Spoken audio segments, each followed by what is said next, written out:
Today we are exploring the Durrington Wall shafts. Now these are massive holes cut into the ground, 5 meters deep and between 10 and maybe 15 up to 19 meters wide. Now what they were used for we really don't know, but we're here with Andrew Collins today to investigate these. Now Durrington Walls is a very ancient mega-sized earthwork. There were excavations here in 2017 called the Stonehenge, where they believed they were found all these stone holes around the edge, but they found they were actually wood. Some massive wooden posts surrounding one side of Durrington Walls. We've got Woodhenge right next to it. But as you get further away from the centre of Durrington, up to about almost a kilometre away in some cases, we have these shafts. 20 have been discovered, but there could be many more. There's thought to possibly be 40, maybe 50, even more. Now these are massive. These, no one can explain them. We can't actually go down in any of them. They've all been covered up and filled in. But, you know, technology has been able to decipher where they are. Now we're here with Andrew today. He's going to be joining us and we're going to explore one or two of the shaft spots and see if we can do some experiments there.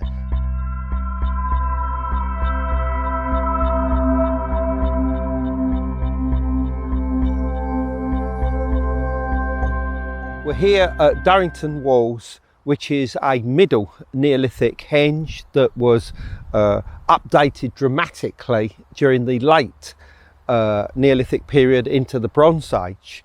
And we're here because recently archaeologists have discovered as many as 50 huge great pits, as much as 10 metres across by 5 metres deep, that surround this henge in a circle that's approximately 1.5 miles in diameter. And this makes it the largest Neolithic or megalithic monument anywhere in the world. So we're here to try and understand exactly why this monument was created, who manufactured it, and what its function might have been. So the incredible thing about this place is that the actual henge itself is about 440 meters in diameter, and there's a massive great wall of earth surrounding it. But what we now know is that beyond this wall of earth was a circle of huge great timbers that seemed to surround it and would seem to have had some kind of ceremonial function. And of course, just about 80 metres to the side of Durrington Walls is another famous monument, which is Woodhenge. And this was a series of concentric circles made of massive timber posts that's so close to Durrington that it has to have some kind of relationship. And then only about 3 kilometres in that direction is Stonehenge itself, the greatest of all megalithic monuments in the world. So what is the relationship between all of these different sites? What was going on here as much as 5,000 years ago?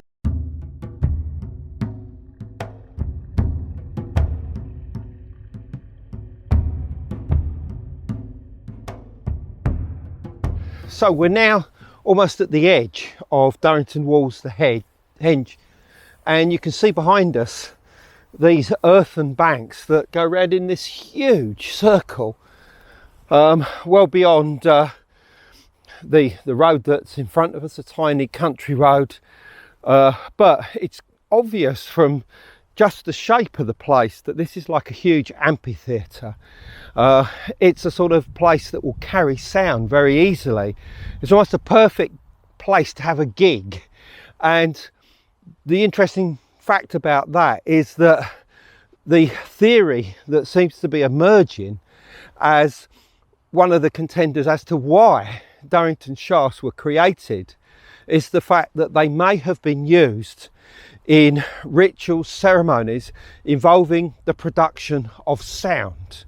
I mean, not just audible sound that you would hear and respond to through the ears, but sound that's on a very low frequency that you might just about hear, but is more felt and experienced than actually heard. And we're talking about ultra low frequency, ULF, down from around 300 hertz, really down into what's known as the infrasound range. And this is as low as 20 to 0 hertz. And this is something which we want to look at, actually at the shafts, but whilst we're here at Durrington Walls itself, the idea of sound being a component, if you can think about the fact that there may have been hundreds, if not thousands of people here for huge, great ceremonies, which they think took place around the time of the winter solstice, because the archaeological evidence, the excavations has produced huge quantities of animal carcasses, particularly pigs, and the pigs have been fattened to a point that they know that they would have been slaughtered around the time of the winter solstice. So that's how we know that those rituals took place about then. But very clearly these rituals would not have taken place on a single day. They'd have been going for weeks probably.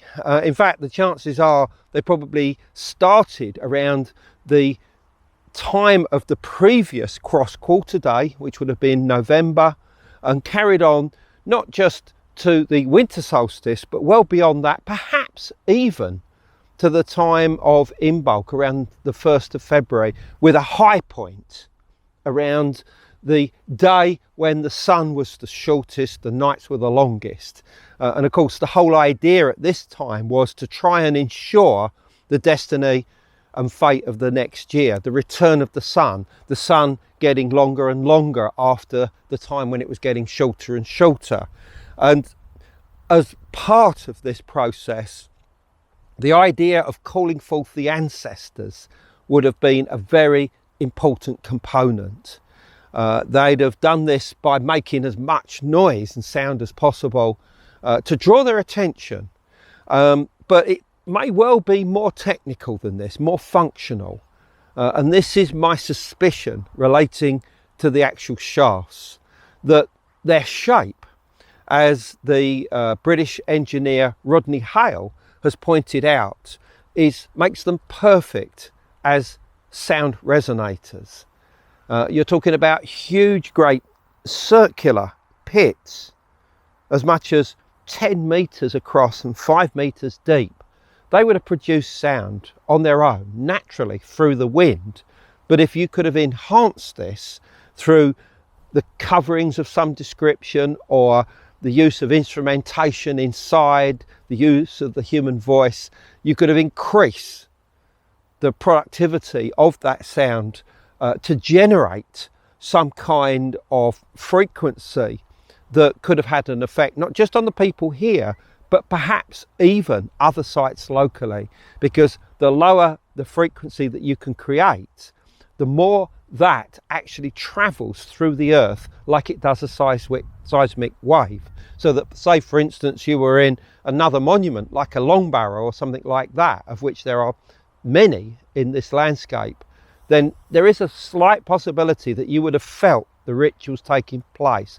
You'd have felt something was going on inside, and you would have then taken part in the ritual yourself to increase this energy that was building throughout this landscape. But what would have been the ultimate purpose? This is something that we need to try and understand. And who was behind this? And where did these ideas come from?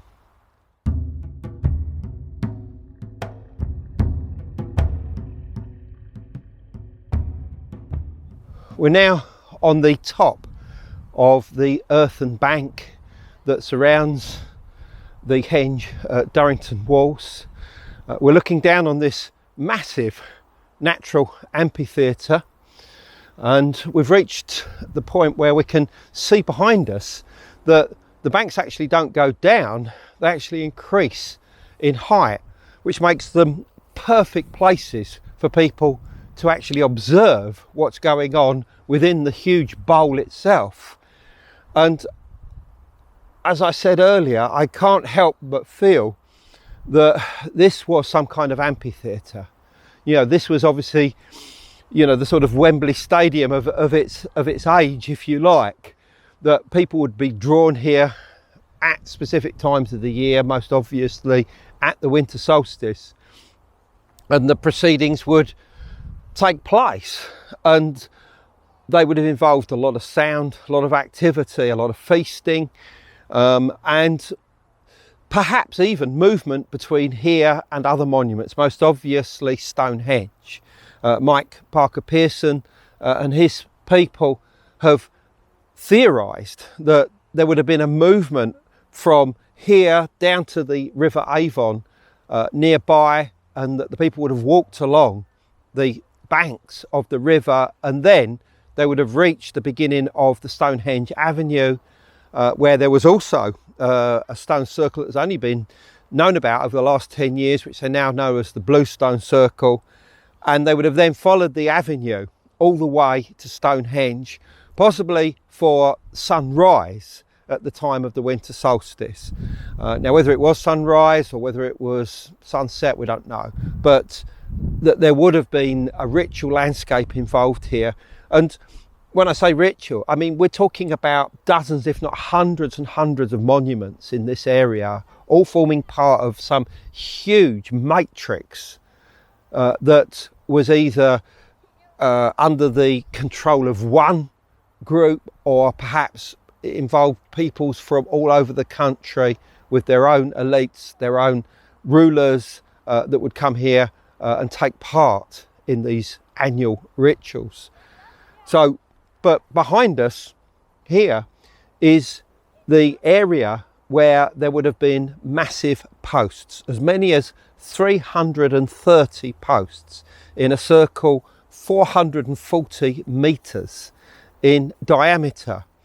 And that means that there would have been posts, you know, certainly every metre and a half in distance. I mean, this would have been quite extraordinary, basically. And they were big, apparently.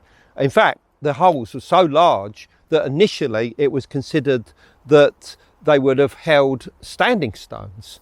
But excavations of a few of these post holes have not found any evidence of stones, and the conclusion is that they were almost certainly wooden posts. But that said, it's still part of a massive monument, and well beyond this is the actual shaft, circle of shafts itself.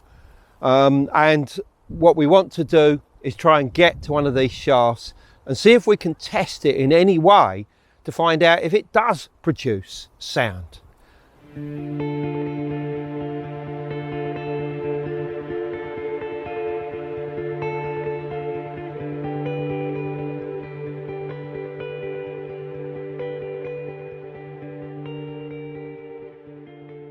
This is a plaque giving all the information about Durrington Walls, which is laid out before us here.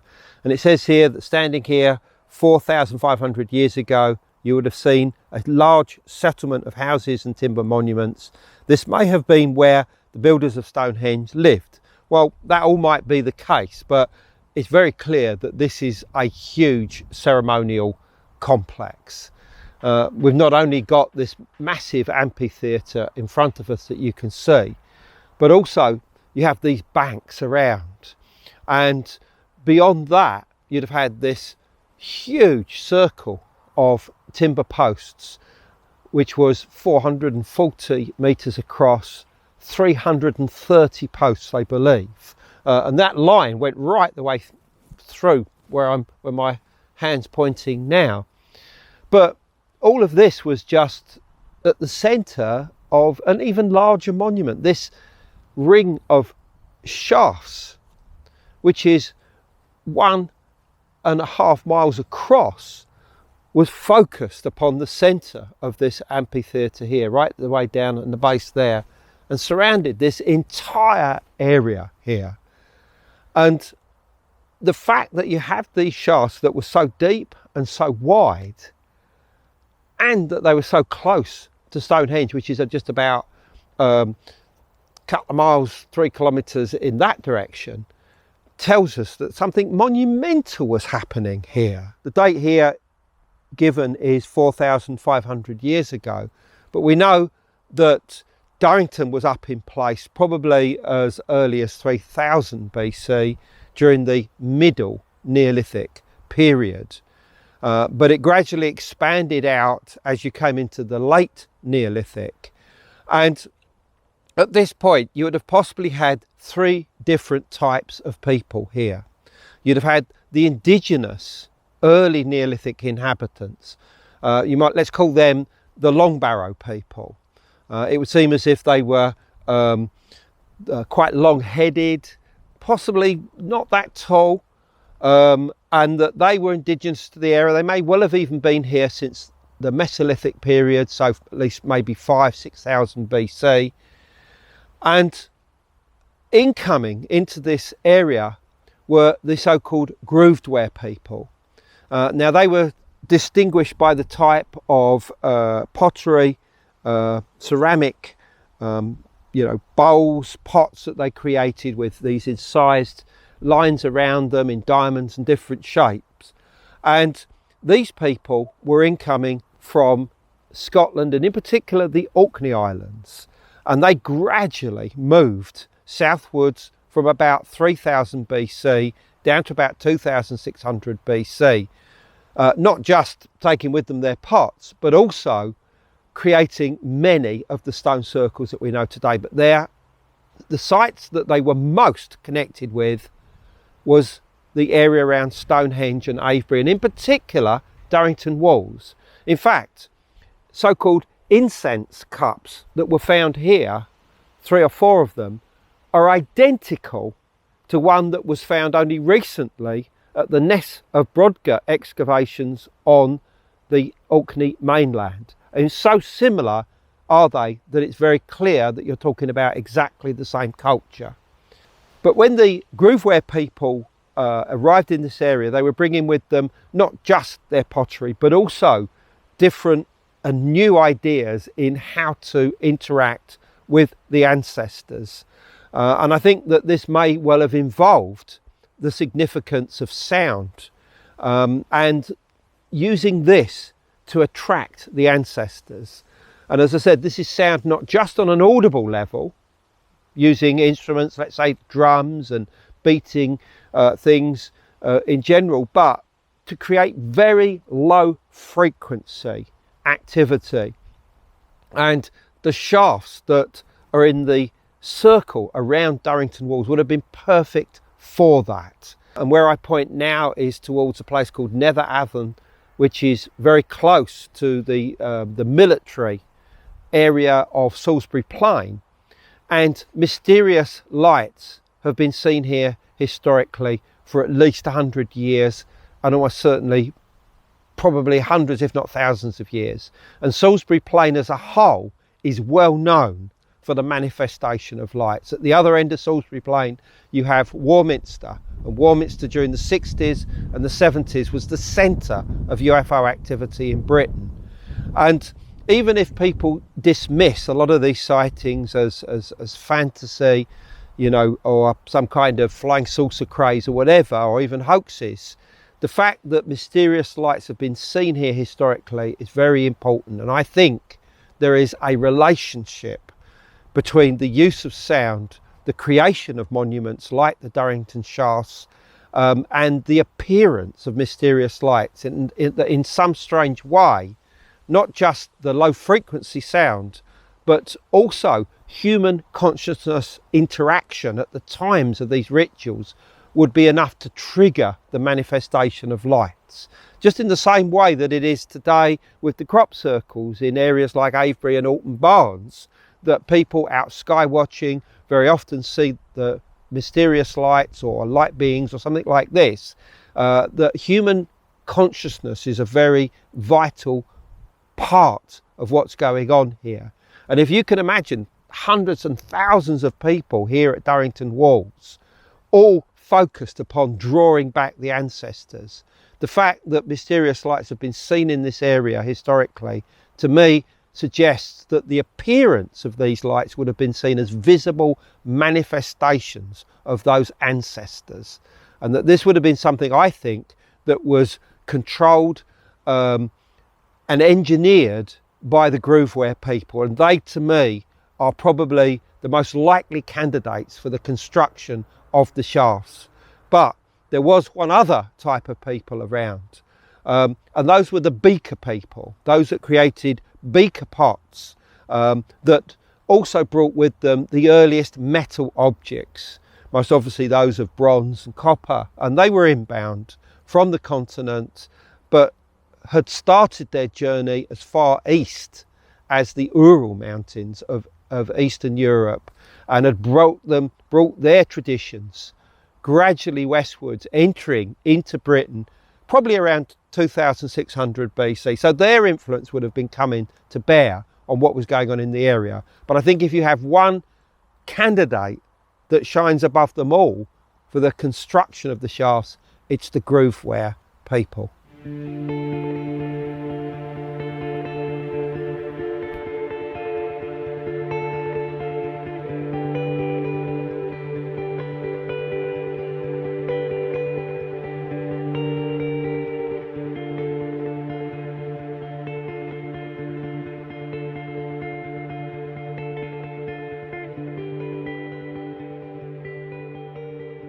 Behind me is Woodhenge, and this is only about 80 metres away from the edge of Durrington Walls. Woodhenge originally was a series of concentric rings of timber posts, the largest ring being in English imperial measure 144 feet, which is a unique amount which we found again and again within the measurements of the monuments of this area and in the distances between them, and this could have a significance in its own right. But one of the reasons why it might be significant here is because as far back as 1967, in the book The View Over Atlantis, the modern day antiquarian and visionary John Michel theorised that Woodhenge could have been used as an alien harp. Not an alien, an alien harp. And what I mean by this is that the posts would have been supports for some kind of cord that was hanging between all of the different ones, and that this was a generator of sound. So in other words, if you'd have come here, you would have heard the sound almost like some kind of strange harp playing. And as I said, he wrote this in the book The Over Atlantis, and you know, this was a romantic notion, a great idea, and he linked it to Pythagorean tradition of geometry and sound. But what's so interesting now is that if Durrington shafts were used as very low frequency sound generators, then what John Michel said all those years ago now comes back into play.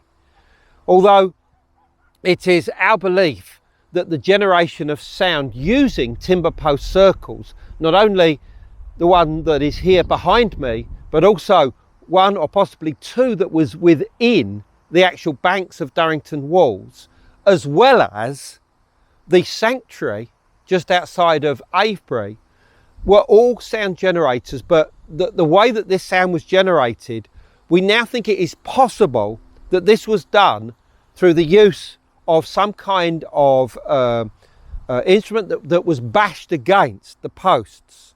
And this would generate not only an audible sound, but also a sub-audio sound in low frequencies that would have penetrated into the earth and also been felt and experienced by those involved. And once again, the whole idea was to in some way bring back the ancestors, to call them forth at certain times of year during certain festivals. I'm going to come out to the outer ring of timber posts that are now represented today, as in the positions of all of these posts, by these concrete stumps. But if you can imagine in the past that this was a massive timber post that rose up into the air. We don't know how tall, and some of them were we understand, fairly large, and that these would have had people possibly lined against every single one person, and with some kind of instrument, most likely wood, and they were bashing them on the side to create sound. But what's interesting, and this is the one thing that we were checking out now, is that these posts would also have generated a very low frequency activity as well that would have gone into the ground and penetrated outwards. And this is something that would have been carried for some distance. I mean, yeah, possibly even miles under certain conditions at certain times of day or night in certain weather. And that this was all part of this ritual process. And it wasn't simply for show. This was a technology. This was a functional activity. So, as I said, you've got this poster, somebody banging like this, and then the next person starts banging as well in unison, then the next person, then the next person, the next person. It would have been an incredible cacophony that would have unquestionably, in their minds at least, generated that connection with the ancestors. And if we can also accept the possibility that under certain conditions, mysterious lights, earth lights, would also have started to appear, and that all of this was part of a much bigger process, then we can begin to understand what was going on here as much as 4,500 years ago.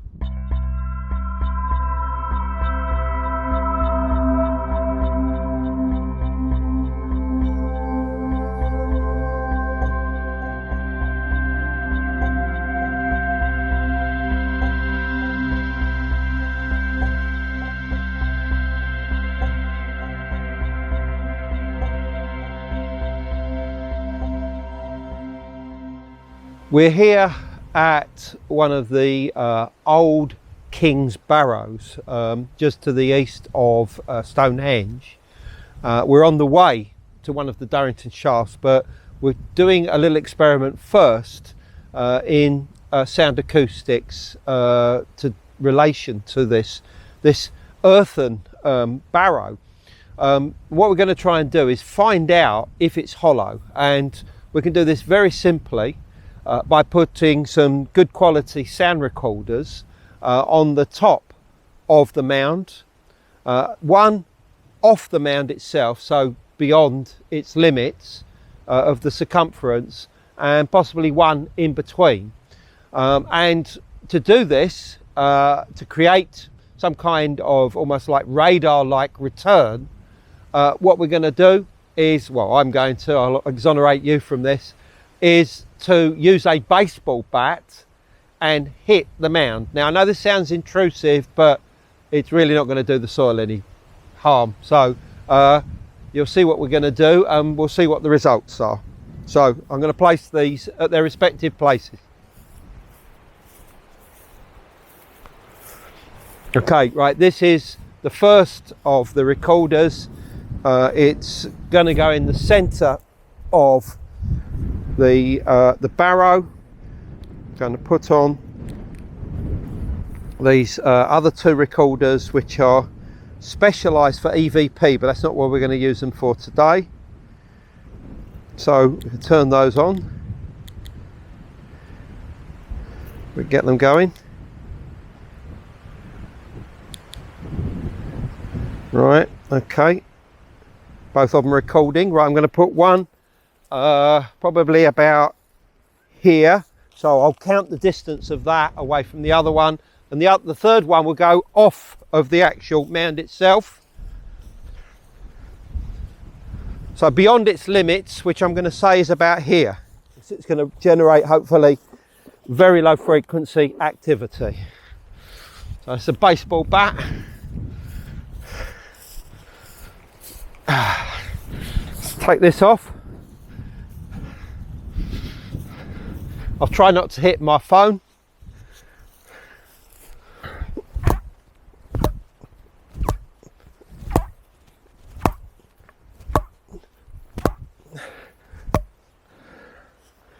I'll do it 10 seconds in between.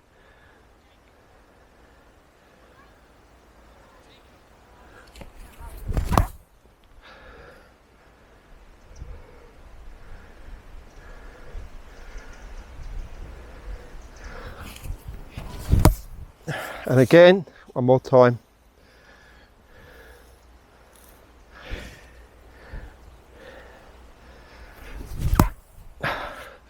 should do us.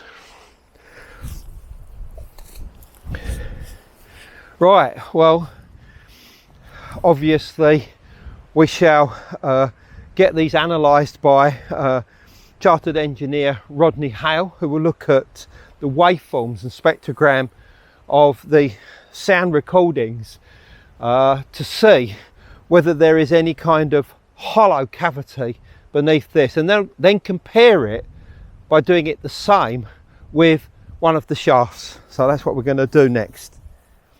One of the things that we've worked out about Durrington shafts is that their arrangement, and remember there is anything up to 50 of these shafts surrounding Durrington walls, is that they aren't in a perfect circle, but they seem to form a pattern that is what's known as a flattened circle, a type D flattened circle. This is the finding of myself and my colleague Rodney Hale, the engineer.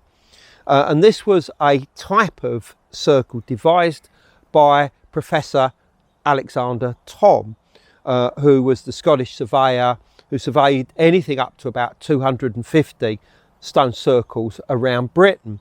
And he realised that not all stone circles were perfectly circular, that there were different types. Some of them were ovoid, egg-shaped, obviously flattened in different ways. So he devised a series of types, and from what we can see, the Durrington shafts conform to the type D circle. Now, Robin Heath, who's done an awful lot of work with sacred geometry of prehistoric sites in Britain, has also looked at Durrington shafts, and he also has concluded that they conform to a flattened circle. He sees it slightly different to us, but it's still essentially the same conclusion. So that's good. That's confirmation that we're not dealing with a perfect circle here. But what we've also found of interest is that the orientation of this flattened circle directs you absolutely with precision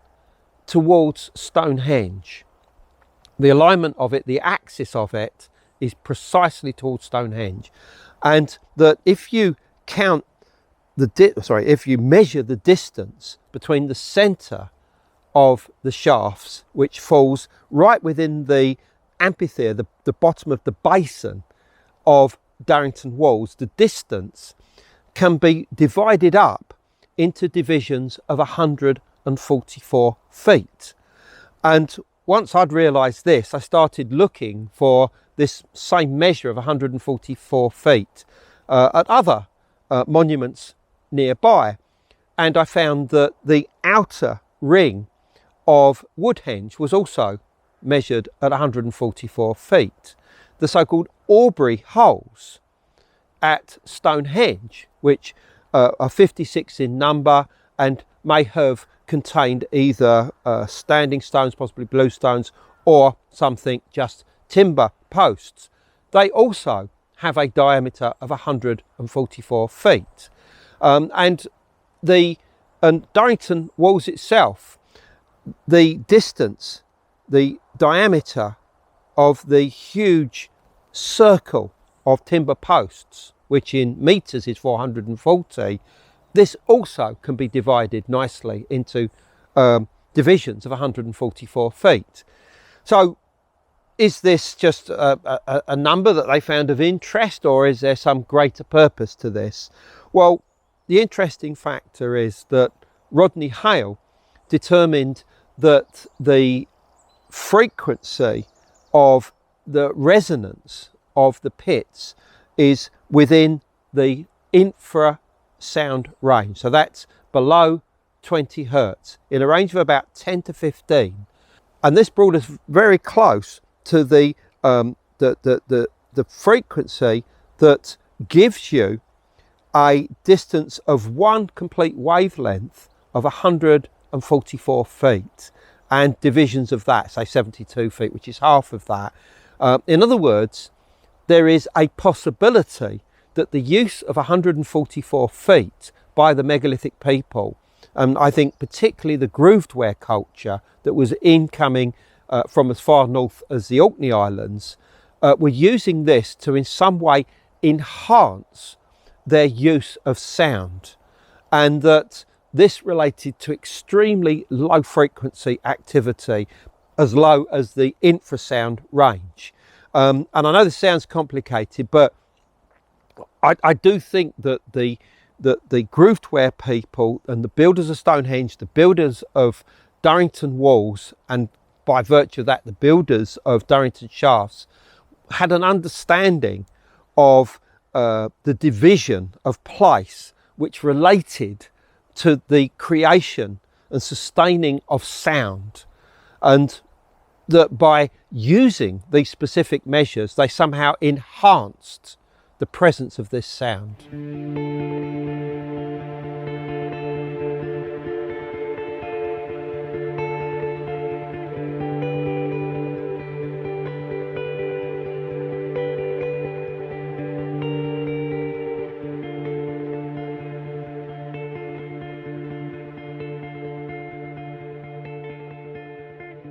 I'm personally fascinated by the work of Robin Heath.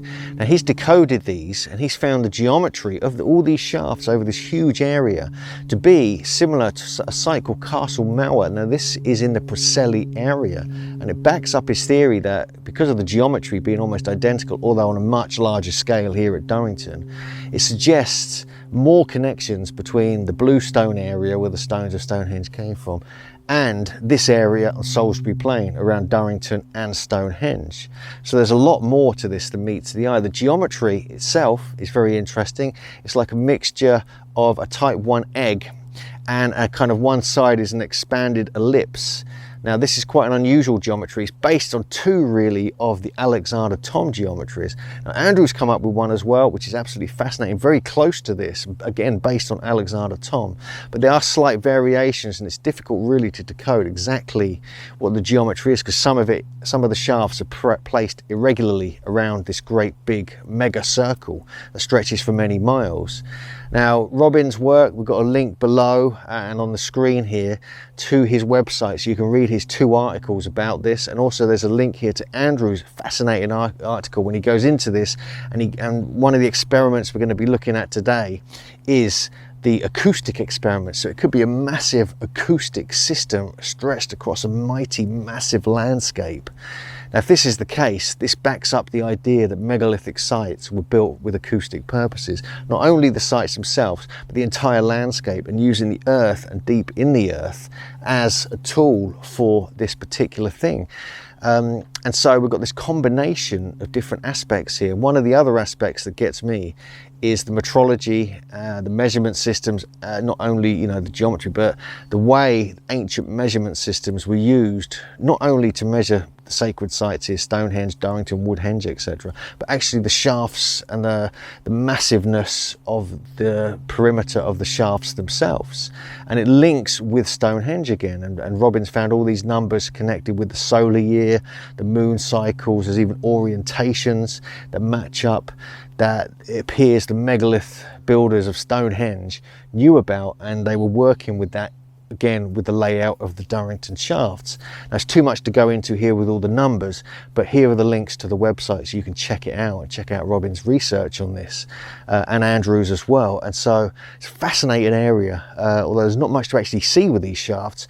We actually know, and I've spotted 2 or 3 of the locations of them. I'm going to find more as well, and we're going to get actually on them, do the experiments. I want to get aerial shots of the actual shafts as well and see what we come up with. But there's much more going on here than meets the eye when you come to the Stonehenge landscape. This is the site of one of the Durrington shafts. Beneath me here is a huge hollow area that is approximately 10 meters in diameter by 5 meters in depth, and the walls of these shafts were vertical. The ones that have been excavated so far, of which there's only been a couple, they found next to nothing inside of them. A few flakes of stone, a little tiny piece of pottery, and none of them suggest what their functions might have been. There's no way that they could have been simply for human refuse, people throwing stuff in because more debris would have been uncovered. There's no way that they were used to store water because the chalk is too porous and the water would flow away. So there has to be a more functional use for these shafts. And the best guess right now from myself, from engineer Rodney Hale and other people I've spoken to, is that their function is to produce sound, but not just any old sound that is at a very low frequency, probably from about 300 hertz down all the way to the infrasound level, which is 20 hertz down to 0.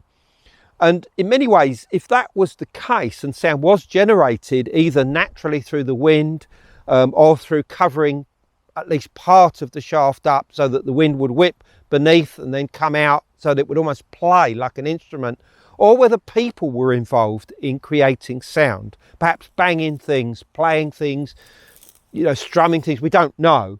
But all of it would have increased the cacophony that would have been on multiple frequencies. And the purpose, as we said before, very likely is to draw the ancestors out from the landscape, both symbolically within rituals, within ceremonies, within altered states of consciousness, the ancestors coming and communicating. But I sense also that there would have been a visual spectacle going on as well, which would have involved the manifestation of mysterious lights, so-called earth lights, or what you might call a UFO today, and that these were seen as confirmation of the presence of the return of those ancestors. But anyway, as you can see here around me, there is nothing that is visible today that tells us that this shaft was here, but we know that it is here because of ground penetration radar that was being done by the archaeological team that shows that it was here. And as part of the ongoing experiments to try and show the possible archaeoacoustic presence with these shafts, we are going to use, or again, I will exonerate Hugh here, I am going to use a baseball bat and hit the ground so that we can possibly get what might be described as almost like a radar return to see if we can work out the exact frequencies of one of these shafts, and Rodney will examine the waveforms, the spectrogram, to find out what we have here and exactly what frequencies these shafts may have operated on. So we've already got the sound recorders in place. We think we found what could be the center point. We've been led to here. The reason why it's here is because the land slopes down in this direction, in that direction, and in that direction. It only goes up in one direction. This seems to be the perfect place, the perfect center point. So without further ado, we shall use the baseball bat to make those radar-like returns.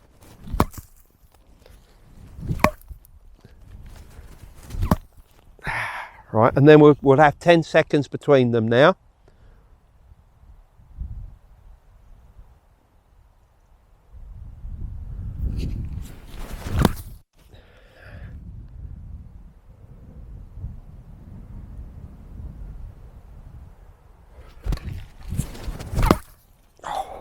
One more.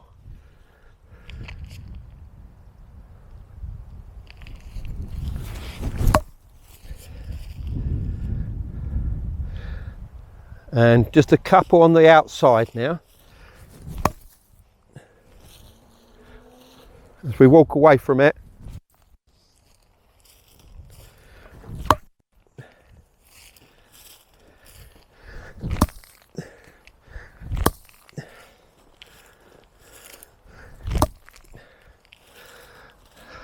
And that will do.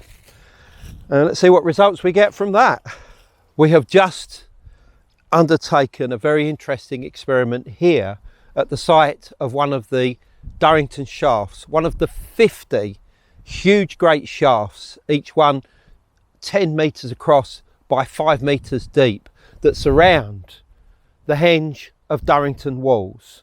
what we've tried to do is to test it and see if the hollow cavity that remains underground is still resonant to sound.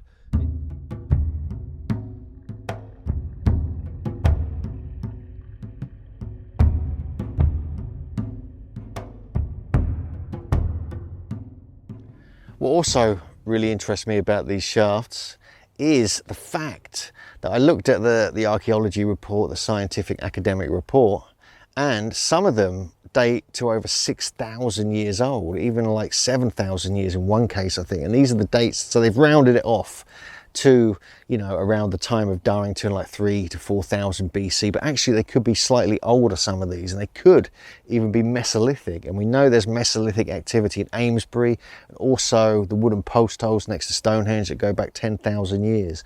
And so this landscape is the most continually occupied, oldest landscape in Britain, Amesbury, particularly around that area.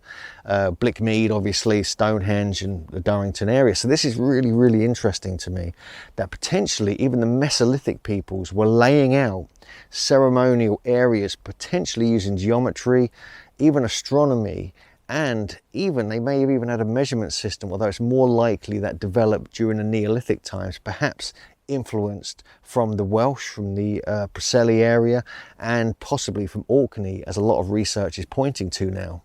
So we're just finishing up here today. We've had an amazing day out with Andrew. We've been to, you know, we've researched one of the shafts, one of the pits specifically. We've located a few others, but they're in the middle of cornfields or wheat fields. Experiments have been done with a baseball bat, amongst other things, and recording technology. It's just a fascinating story, this whole acoustic and geometric and astronomical and meteorological aspects of these sites. It's absolutely amazing.